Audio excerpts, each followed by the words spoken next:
Olá, eu sou o Gustavo e este vídeo é referente ao entregável 2 da disciplina de Laboratório de Compiladores. Aqui nós temos os arquivos do projeto, que é basicamente os mesmos da etapa anterior, do entregável anterior, com a exceção desses dois arquivos que foram adicionados nessa implementação, que é o assembly.c, responsável por gerar as instruções de assembly, e o binário.c, responsável por converter as instruções assembly para o binário. Para o gerenciamento de memória, foi-se utilizada a abordagem por pilhas, aonde, para cada nova chamada de função, é empilhado uma nova região de ativação na pilha contendo as variáveis daquela função. O tamanho da memória disponível no processador-alvo é de 256 slots, aonde cada slot possui 32 bits. Para o compilador, foi-se reservado metade dessa memória para ativações globais e o resto para as demais funções. Nessa tabela, ao lado, é possível notar que essa região verde é reservada para as variáveis globais, pois está na posição de 0 até 127 na memória. A partir da posição 128, temos então a definição de uma função main e de uma outra função. Podemos perceber que dentro do escopo de cada função, nós temos a contagem da região de ativação, sendo zerada quando termina a função. Desse modo, nós podemos acessar as variáveis na memória. Outro fato interessante também para se comentar é que cada variável que o programa encontra é empilhado dentro da sua região de ativação. Então aqui, por exemplo, essas três variáveis, avar, bvar e cevar, foram encontradas na main e foram empilhadas aqui.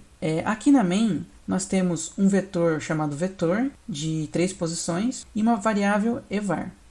Os vetores acabam ocupando uma posição a mais na memória, pois a primeira posição é reservada para guardar o endereço da posição 0 do vetor. Então, nesse exemplo aqui, a variável vetor armazenada na posição 128 contém o endereço de vetor na posição 0, ou seja, 129. Então, essa posição chamada vetor possui o número 129. E quando um vetor também é passado por parâmetro de uma função, vamos supor que essa função main chamou uma outra função e passou esse vetor como parâmetro. Então, lá nessa outra função, na região de ativação dela, é reservado 2 espaços, que eu já vou explicar mais para frente, e é alocado primeiramente o que foi passado por parâmetro e as variáveis que são declaradas dentro dela. Nesse caso aqui, o vetor não ocupou esses espaços porque foi passado apenas o endereço da primeira posição. Então, o vetor, dentro desse escopo, vai conter o endereço 129. Aqui eu trago um exemplo sobre como os registradores stack pointer e frame pointer se comportariam no caso de uma chamada de função. Então, aqui o programa acabou de iniciar e foi feito já o desvio para a posição de memória 128, onde começa a main. E para cada uma das variáveis, o stack pointer vai incrementar em 1 para reservar o espaço para elas, né? Então aqui incrementou em mais um e mais um. Pronto, aí ele viu a chamada de função. Então o que ele vai fazer? O primeiro passo é salvar nessa posição que o stack pointer está o valor atual do frame pointer, para ele saber como que volta. No caso aqui, ele salvou então o frame pointer da posição 128 para ele conseguir voltar para main. Logo em seguida, o frame pointer recebe o valor atual do stack pointer e o stack pointer então continua incrementando. Então ele incrementa em mais um e nesse slot vazio aqui vai ficar o registrador RA, ou seja, o return address para essa função, para quando essa função encerrar, ele retornar esse registrador para a função main. E logo em seguida, o stack pointer continua incrementando normalmente. E com isso, vale ressaltar que o frame pointer agora está apontando para o começo da nova função e o stack pointer está incrementando para contar as variáveis dessa função. E se houvesse uma outra chamada, o procedimento seria análogo ao já apresentado. Antes de falar sobre o gerador de instruções assembly, uma pequena pendência que havia ficado do entregável anterior era com relação ao incremento dos registradores. Esta pendência foi solucionada criando uma estrutura auxiliar de registrador e um vetor principal onde cada posição do vetor é correspondente a um slot do registrador. Foi criada uma função que percorre esse vetor e retorna um registrador disponível. E para liberar os registradores, foi identificado pequenos blocos de uso, né, dos registradores, como por exemplo aqui, onde temos 2 loads, um assign e um store. Essa estrutura se repete por todo o código. Loads, assign, store. Então carregou K no T3, load no T4 e deu assign do T4 no T3. Logo depois desse assign, o registrador 4 é liberado, e logo depois desse store, o registrador 4 é liberado porque ele não vai ser mais utilizado. E logo depois desse store, o registrador T3 também é liberado, porque o conteúdo de T3 já foi armazenado em K. Se for observar aqui logo em seguida, já está sendo utilizado novamente esses registradores para fazer uma outra operação, que também segue o mesmo padrão: loads, assign e store. Indo agora para o gerador de código assembly, nós temos essa função auxiliar retorna max quádrupla, que percorre toda a lista de quádrupla gerada, conta e retorna o número máximo encontrado.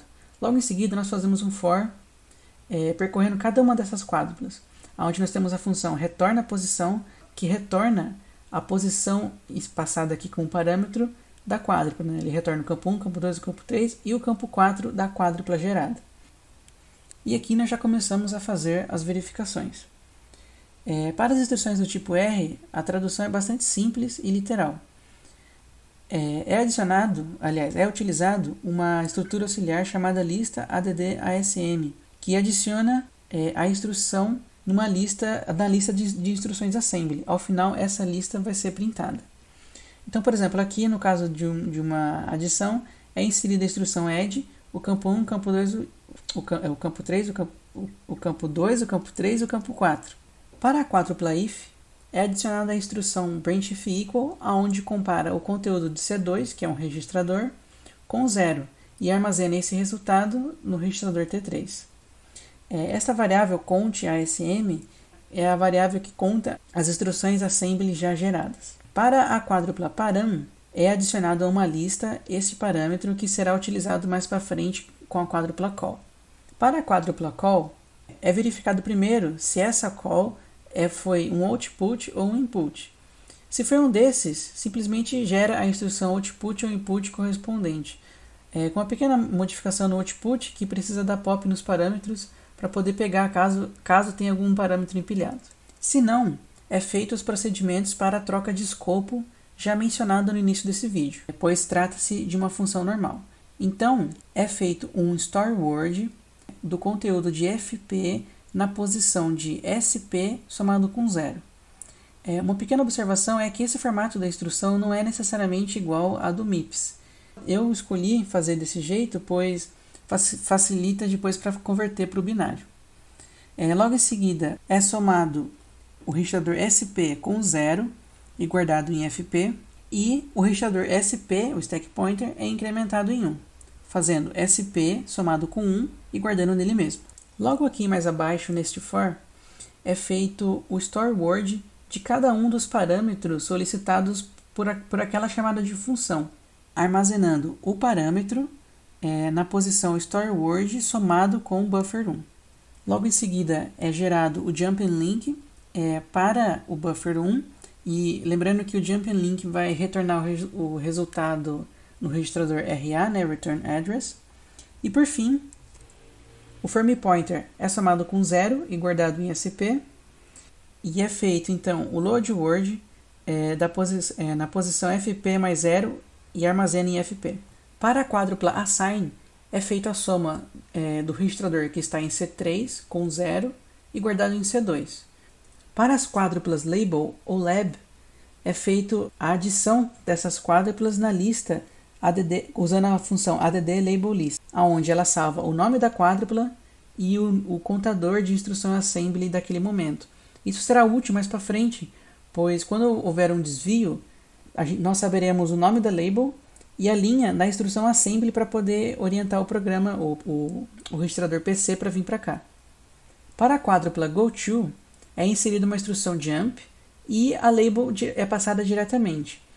No final da execução deste grande for, será chamada uma função que procurará especificamente por quádruplas jump e branch para poder consertar esse endereço, né? Colocando a linha correspondente. Nesse momento não é possível fazer isso porque ainda não foi percorrido todas as quádruplas. Então, quádruplas que estão mais à frente não vão ter sido encontradas ainda. Para a quádrupla fun, logo que nós identificamos essa quádrupla, nós já adicionamos também na lista de labels, pois ela vai ser solicitada para os jumps também, né? Então é interessante a gente salvar o nome dela, o nome da função e a linha das instruções assembly geradas até o momento. Então é verificado se o escopo dessa função é main ou global. Esse global foi atribuído logo no começo do programa. E se for o escopo main, então é somado o registrador 0 com a posição 128, que é metade da memória disponível, e é guardado no frame pointer. E o frame pointer é somado com 0 e guardado em SP, né? Ou seja, atribuindo o mesmo valor para eles. E para o caso de não for uma função da main, for uma função qualquer, é adicionado então o registrador RA é salvo na posição FP mais 1 e é adicionado, né, o SP com 1 guarda nele mesmo, incrementado o stack pointer. Para a quádrupla end, é carregado em RA o conteúdo de FP mais 1 através da instrução loadWord e é feito o jumping register para o registrador RA, ou seja, voltando assim para o escopo, né, para o fpointer antigo daquela função que chamou essa função que está encerrando agora. Para as quádruplas alloc e arg, é simplesmente incrementado o stack pointer em 1, caso não seja o escopo global, e incrementado em 0, fazendo 0 mais 1 e guardando em SP, né, aumentando o SP em 1 também, só que começando do 0, caso seja o escopo global. Para o caso de vetor, temos um tratamento um pouco mais diferente, aonde a posição do vetor recebe o endereço da sua próxima posição, ou seja, assim como no começo do vídeo, é aquele vetor que recebe o endereço da posição do vetor na posição 0. E esse processo é análogo tanto para escopo global quanto para o escopo local. A única diferença é que no escopo global uso o registrador 0 e no escopo local uso o registrador FP. E no final é incrementado o SP no tamanho do vetor, assim alocando cada uma das suas posições na memória. E caso encontremos a quádrupla arg, apenas aumentamos o stack pointer em uma unidade. Note também que se notificarmos que o argumento que está presente na quádrupla encontrada for um vetor, também é apenas adicionado em uma unidade o stack pointer, ou seja, alocando apenas uma posição para aquele vetor, pois ele foi passado como parâmetro. Para a quádrupla load, é feito o load word da posição do conteúdo de FP mais var location e é armazenado este conteúdo em C2. Var location é a variável que conta quantas variáveis já foram declaradas naquele escopo.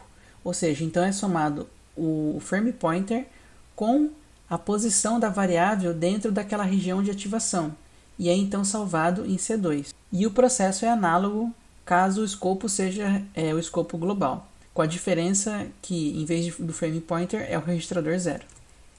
O processo é muito parecido para a quádrupla store, onde é feito o salvamento do conteúdo de C3 na posição FP mais var location, com a diferença que, se for o escopo global, é usado o registrador 0 e, caso contrário, é usado o registrador FP. E por fim, ao final daquele for, temos essas três últimas funções, onde esta primeira conserta os brains, colocando o endereço correto da linha da instrução assembly encontrada, a mesma coisa para os jumps, e por fim, uma instrução que insere um jump na main para o programa começar a partir da main, né? O processo de tradução das instruções assembly para o código em binário foi bastante direto e simples. Primeiramente, foi utilizada a mesma estrutura para poder percorrer cada uma da lista de instruções assembly.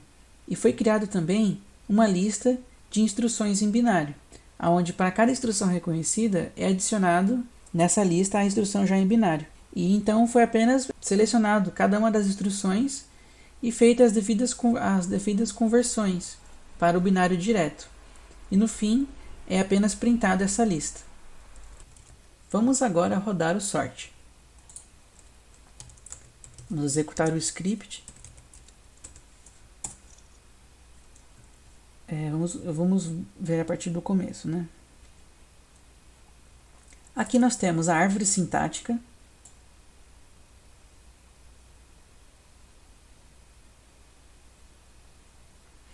Aqui nós temos a tabela de símbolos.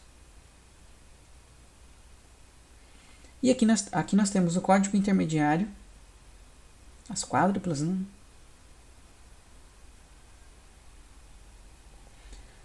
E aqui nós temos o código assembly, as instruções em assembly, né?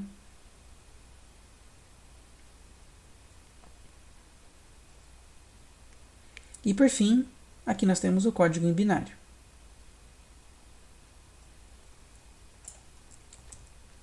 Vamos agora rodar o exemplo do GCD. Novamente vamos rodar o script. Vamos analisar desde o começo. Aqui nós temos a árvore sintática, para o exemplo do GCD, a tabela de símbolos, o código intermediário, as quádruplas, e o código assembly.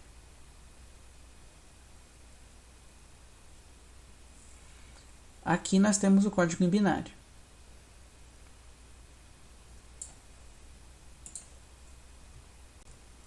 Isso é tudo. Muito obrigado pela atenção e até a próxima.